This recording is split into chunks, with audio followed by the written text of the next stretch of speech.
Hello everyone, ये एक trade breakdown video होने वाला है। हमने यूरो जेपीओए में 2 ट्रेड लिया जिसमें दोनों का दोनों प्रॉफिट दिया। बेसिकली ये स्विंग ट्रेड था और दूसरा वाला जो ट्रेड था वो एक इंट्राडे ट्रेड था, साथ ही साथ एक स्विंग ट्रेड भी था। तो लगभग हमने 3 ट्रेड लिए। तो ब्रेकडाउन करेंगे। सबसे पहले हम वीकली टाइम फ्रेम में चलते हैं। ब्रेकडाउन से पहले बता दूं कि हम जो स्विंग ट्रेडिंग स्ट्रेटेजी यूज़ करते हैं उसमें 3 चीज़ में फोकस किया जाता है। दोबारा से रिकैप कर लेता हूँ। पहला है स्ट्रक्चर, और दूसरा है लेवल्स, तीसरा है एंट्री। 3 चीज़ों में फोकस करना है। तो सबसे पहला चीज़ है स्ट्रक्चर। शुरू करते हैं सबसे पहले वीकली टाइम फ्रेम से। वैसे तो मंथली से कर सकते हो। जितना ज़्यादा एक्यूरेट रखोगे उतना बेहतर होगा। मंथली में तुमको सिंपली दिख रहा होगा क्योंकि प्राइस बुलिश है, higher high higher low higher high. Basically weekly से स्टार्ट करना, मंथली थोड़ा बड़ा टाइम फ्रेम हो जाता है जिससे और भी कंफ्यूजन होने लगी। अगर हम वीकली देखें, price higher high higher low higher high higher low, almost higher high form कर रहा है। अगर लेफ्ट साइड देखो तो यहाँ पे एक रेजिस्टेंस है। आई मीन रेजिस्टेंस यहाँ पे था क्योंकि बॉडी को कंसिडर करना ज़रूरी है। बॉडी को ब्रेक ऑलमोस्ट कर चुका है और ऊपर एक वीक है जहाँ से रेजिस्टेंस फॉर्म हुआ है। तो ऑल दो प्राइस वीकली में बुलिश है तो उसको मेंशन कर देंगे सबसे पहले। तो वीकली में प्राइस बुलिश है, मैं बुल लिखता हूँ बस, उतना आप समझ लेना। डेली टाइम फ्रेम में देखेंगे प्राइस का मोमेंट। अच्छा, मैं यहाँ पे अब सपोज कीजिए कि प्राइस इस कैंडल पे है। हम डेली टाइम फ्रेम में प्राइस इस कैंडल में उस हिसाब से मैं ड्रॉ कर रहा हूँ, आई मीन स्ट्रक्चर मार्किंग कर रहा हूँ। यहाँ तक तो सब सही था, प्राइस बुलिश था। और यहाँ पे एक इंटरनल स्ट्रक्चर बियरिश आ रहा है। जब तक प्राइस इस लो को ब्रेक ना करते तब तक प्राइस एक बियरिश मोमेंटम में नहीं जाएगा या फिर बियरिश ट्रेंड में नहीं जाएगा। ये इंटरनल स्ट्रक्चर है। हम स्ट्रक्चर की वीडियो में जानेंगे कि परफेक्ट स्ट्रक्चर क्या होता है। कुछ लोग ये सोचते हैं कि प्राइस यहाँ से बुलिश जा रहा था, यहाँ से प्राइस बियरिश हो गया। ऐसा नहीं, ये इंटरनल स्ट्रक्चर है। मोस्ट प्रोबेबली ये प्रीवियस रेजिस्टेंस बिकम सपोर्ट को टैप करेगा और वहाँ से प्राइस ऊपर जाएगा। और प्रीवियस रेजिस्टेंस ये है, सपोर्ट ये है, हम आगे अभी देखेंगे। तो फिलहाल हम बोल सकते हैं कि डेली टाइम फ्रेम में भी प्राइस बुलिश है। मेंशन कर देंगे डेली टाइम फ्रेम में प्राइस बुलिश है और 4 आवर में बेयरिश था। इसका मतलब कि इंटरनल स्ट्रक्चर है ना, ये बेयरिश था तो 4 आवर में भी प्राइस बेयरिश शो करेगा। तो मेजॉरिटी 2 टाइम फ्रेम हमें बोल रहे हैं कि प्राइस बुलिश है तो हम बाई की और ट्रेड ले सकते हैं। हमारा पहला काम हो गया स्ट्रक्चर देखना। अब देखेंगे लेवल्स यानी सपोर्ट एंड रेजिस्टेंस। बेहतर होगा आप उसको डेली टाइम फ्रेम में ड्रॉ करो। सॉरी, उसको ड्रॉ करने का एक सिंपल मेथड ये है कि जितना मेजॉरिटी टचेस आप ले सकते हो। क्या मतलब उसका? सपोज करो कि मैंने ये लेवल्स कैसे ड्रॉ किया। लेफ्ट साइड में देखेंगे यहाँ पे रेजिस्टेंस जैसे वर्क हुआ है और यहाँ पे नीचे की ओर ब्रेक होकर यहीं पे रिटेस्ट लेके नीचे गया। तो ये एक वैलिड जोन है। मैं आपको यहाँ पे सर्कल दिखा देता हूँ ऐसे, जैसे सपोज ये एक है, सेम उसी तरीके से यहाँ पे एक एज ए रेजिस्टेंस वर्क हुआ है तो ये एक वैलिड जोन है। फिर यहाँ पे एक रेजिस्टेंस है, सेम उसी तरीके से यहाँ पे डबल टैप हुआ है। तो इसी तरीके से हम लेवल्स पहचानते हैं कि कौन सा स्ट्रॉन्ग है कौन सा वीक है। ये एक जोन हो गया क्योंकि यहाँ पे एक रेजिस्टेंस, यहाँ पे रेजिस्टेंस, ये है, यहाँ पे डबल टैप हुआ है, यहाँ एक सिंगल टैप। ये वाला हमने इसीलिए रखा क्योंकि रिसेंट रेजिस्टेंस बिकम सपोर्ट है।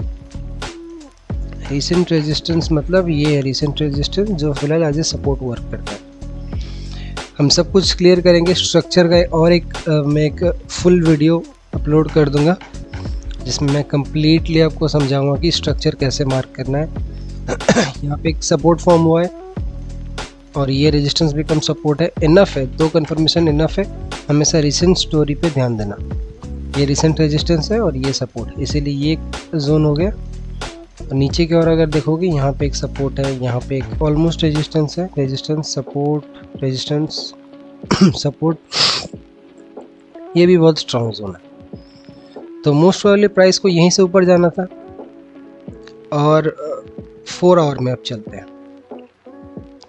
प्राइस जैसे ही यहाँ पे, ये था 1 अप्रैल, 2 अप्रैल को हमने ट्रेड लिया है ना। तो 1 अप्रैल को प्राइस जैसे ही वहाँ पे आया तो मुझे देखो प्राइस कितना नीचे आ रहा था। इंटरनल स्ट्रक्चर है, प्राइस बियरिश है, तो हम 1 आवर में तो नहीं देखेंगे ना प्राइस बुलिश जा रहा है। अगर हम 1 आवर में प्राइस बुलिश देखेंगे तो हम इतना ही टारगेट रख सकते हैं। देखो थोड़ी प्रोफेशनल चीज़ें हैं, कुछ लोगों के सर के ऊपर से जाएंगी, कुछ लोगों को समझ में आएगा। सिंपल चीज़ है कि ये हमारा रेजिस्टेंस बिकम सपोर्ट था जो हमने डेली टाइम फ्रेम में देखा। ये है रेजिस्टेंस बिकम सपोर्ट, यहाँ से प्राइस ऊपर जाएगा। तो हम एंट्री कंफर्मेशन कैसे लें? हम अगर चाहते हैं कि अगर हम यहाँ से एंट्री करें और यहीं पे एग्जिट करें तो फिर हमें 1 आवर में देखना पड़ेगा। अगर हम चाहते हैं कि यहाँ पे एंट्री करें और यहाँ पे एग्जिट करें, थोड़ा होल्ड करेंगे, तो उस हिसाब से हमको 4 आवर में देखना पड़ेगा। सपोज करो हमने यहाँ पे देखा 4 आवर में एक एंगल्फिंग कैंडल फॉर्म हुआ है, एंट्री कंफर्मेशन हो गया, हम यहाँ पे एंटर करते। स्टॉप लॉस रहता है इस जोन के नीचे, ये रहता है हमारा फर्स्ट टीपी, ये रहता है सेकेंड टीपी। ये डिपेंड करता है, अगर तुम लोग स्विंग ट्रेडिंग करना चाहते तो ऐसे ट्रेड ले सकते थे। हम लोगों ने सोचा कि हम यहाँ पे एंटर करेंगे, अगर होगा तो हम इसे होल्ड करेंगे, यानी ऑल द वे ऊपर तक का होल्ड करेंगे। थोड़ा वेट करो, हाँ। इसमें एक फ़ायदा क्या है कि ज़्यादा हमें गेन हो जाएगा। सिंपल है, 6 आवर का गेन होगा, मगर हमारे साथ तो स्कैम हो गया। समझाता हूँ क्या हुआ। 1 आवर में चलते हैं। ट्रेडिंग पीरियड सिर्फ हम लंदन और न्यूयॉर्क सेशन में ही ट्रेड करते हैं। यहाँ पे आपको कंसोलिडेशन दिख रहा है, लोअर लो, लोअर हाई, लोअर लो, लोअर हाई, बस कंसोलिडेशन हो रहा था। हम वेट कर रहे थे कि कब प्राइस ब्रेक करे और रीटेस्ट ले, हम ऊपर की ओर जाएंगे। बस यही एंट्री कंफर्मेशन था। हमने 2 चीज़ गौर कर ली। कौन सी चीज़ें मैंने यहाँ पे मेंशन किया था ना, कहाँ गया यार वो? स्ट्रक्चर हो गए, बुलिश है, लेवल हमने ड्रॉ कर लिए, और तीसरा चीज़ रह जाता है एंट्री। ये चीज़ थोड़ा खटकाएगा जो बिगिनर्स हैं, बहुत ही मुश्किल होता है एंट्री ढूंढना। गलती होगी पहले पहले, नो डाउट, गलती से ही सीखोगे, गलती नहीं करोगे तो सीखोगे कहाँ से? यहाँ पे रेंज है, अगर आप देखो तो लंदन सेशन कब ओपन होता है? इंडियन टाइम के मुताबिक 12:30, उसी के बाद ही ट्रेड लेते हैं। 12:30 के पहले कोई ट्रेड नहीं, 12:30 के बाद और रात को 10 या 9 बजे तक आप ट्रेड ले सकते हो, 9 PM तक। ये कैंडल देखो 15:30 का कैंडल ब्रेक किया, ठीक है। मैं सोच रहा कि मैं यहाँ पे एंटर करूँ, थोड़ा सा स्प्रेड के कारण थोड़ा ऊपर एंटर हुआ। कैंडल सक्सेसफुली ब्रेक किया बॉडी के साथ, तब मैंने बाय ऑर्डर यहाँ पे लगाया और स्टॉप लॉस में चाह रहा था कि इस स्ट्रॉन्ग कैंडल के नीचे रखूं, मगर स्प्रेड के कारण थोड़ा ट्रेड ऊपर लगा, उस हिसाब से हमको स्टॉप लॉस भी ऊपर रखना होगा। सिंपल है रिस्क मैनेजमेंट, इसमें कोई रॉकेट साइंस नहीं। यहाँ पे हमने एंट्री लिया। अब हम टीपी किस हिसाब से रखें? टीपी हमेशा जो बिगिनर्स होते हैं सिर्फ एक ही टीपी रखते हैं, और कुछ लोगों तो ये भी नहीं पता कि टारगेट क्या है, टीपी क्या है, कैसे रखते हैं, और कुछ को तो ये भी नहीं पता कि ये टूल है क्या।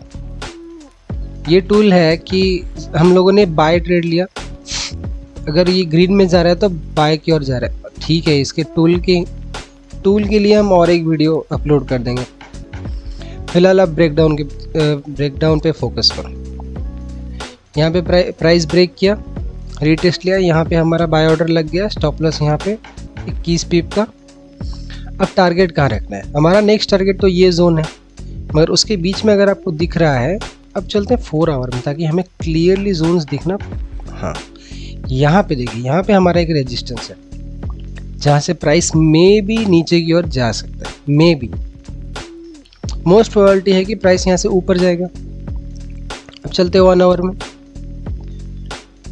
तो मैंने करीबन यहाँ कहीं पे क्लोज किया, ठीक 1:2.2 में क्लोज किया मैंने।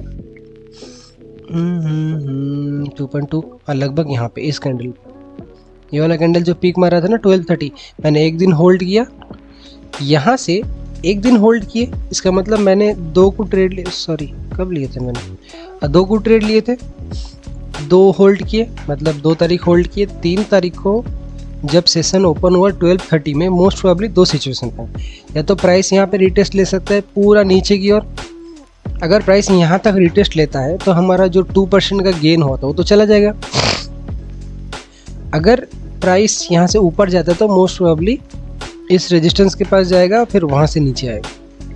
लकीली प्राइस ने टारगेट हिट किया, मैंने 2% में एग्जिट कर लिया, बाकी मैंने होल्ड नहीं किया था इस ट्रेड को। तो उसके बाद तो प्राइस फ्लाई ओवर हो गया। मैंने सेम सिग्नल अपने ग्रुप में दिया था, फ्री ग्रुप में, ये रहा वो स्विंग 1 मैंने मेंशन किया था। हाँ ये वाला, ये है ना यूरोजेपीओ। हाँ देखो मैंने कहाँ पे एंटर किया था, ये स्टैक जोन में। जैसे ही कैंडल ने ब्रेक किया 1 आवर का, नेक्स्ट कैंडल जब रिट्रेस लिया मैंने यहाँ पे एंटर किया।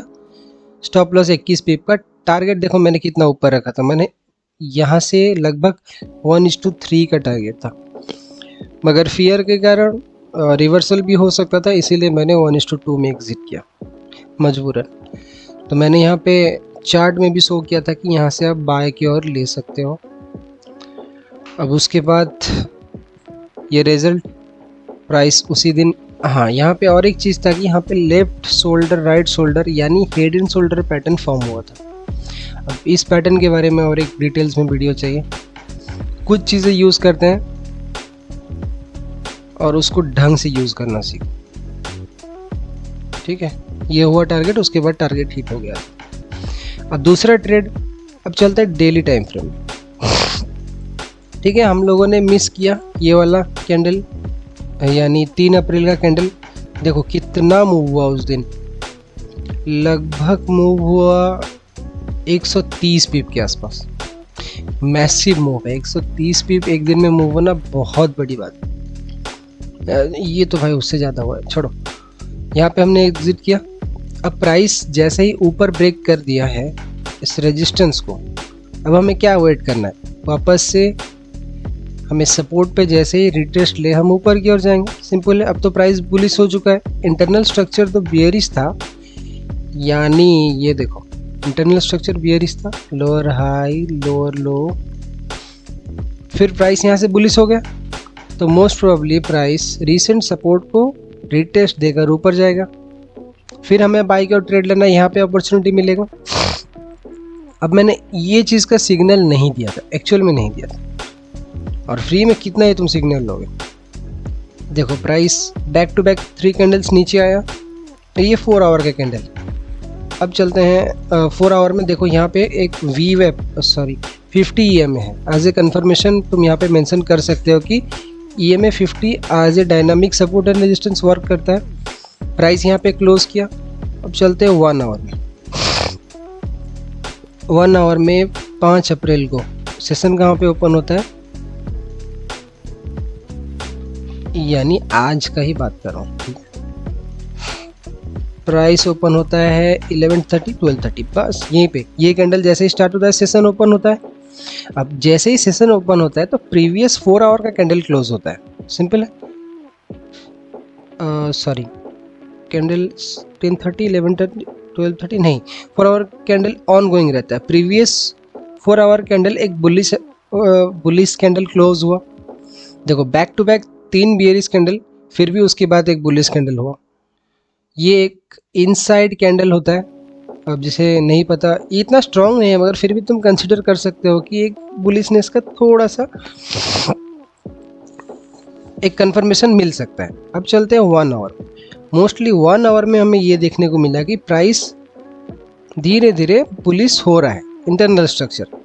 तो जैसे ही ये 1 आवर क्लोज होता है, ये कैंडल जिस कैंडल पे मैंने एरो रखा है, वो कैंडल जैसे ही क्लोज होता है New York session sorry London session open होता है, तो ठीक मैंने यहाँ पे एंट्री किया, ये वाला पॉइंट रीटेस्ट पे एंट्री किया।